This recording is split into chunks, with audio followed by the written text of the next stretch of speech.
आइए, बहुत ही प्यारा एक भजन है और हमारे भैया जो सुनना चाहते हैं तो एक प्यारा सा भाव।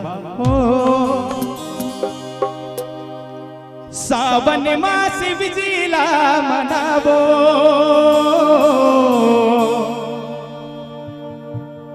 बेल के पतियाला चढ़ावो।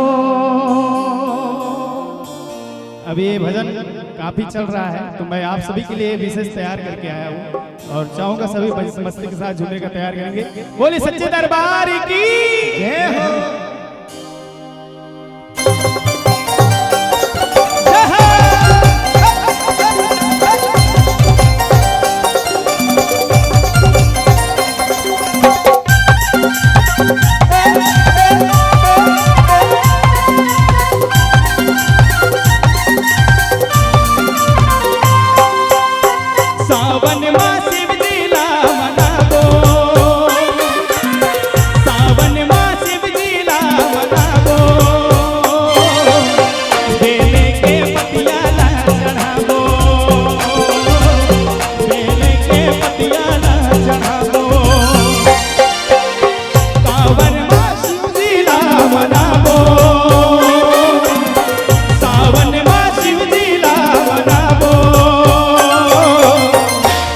अच्छा बताइए कौन कौन बाबा जी को जल चढ़ाने के लिए आए हैं?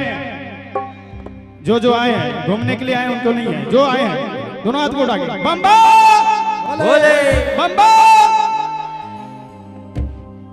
बेले के पतियाला चढ़ावो, बेले के पतियाला चढ़ावो। सावन मास शिव लीला मनावो, सावन मास शिव लीला मनावो। बेले के पतियाला चढ़ावो, बेले के पतियाला चढ़ावो। कावन माँ गंगा जल लावो, कावन माँ गंगा जल लावो। घड़िया भोला लगवावो,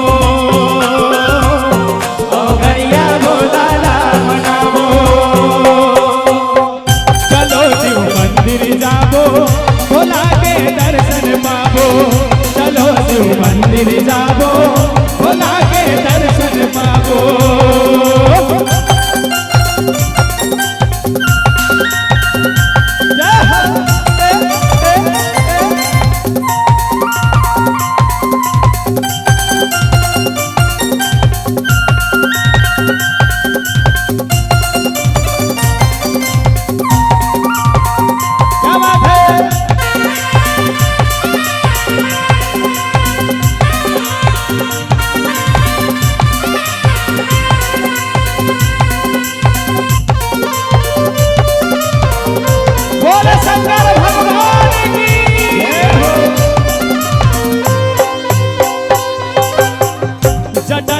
भोला के शर्मा गंगा माई विराजे, बांसुरी नाटी के गरमा बिछी के कुंडल साजे।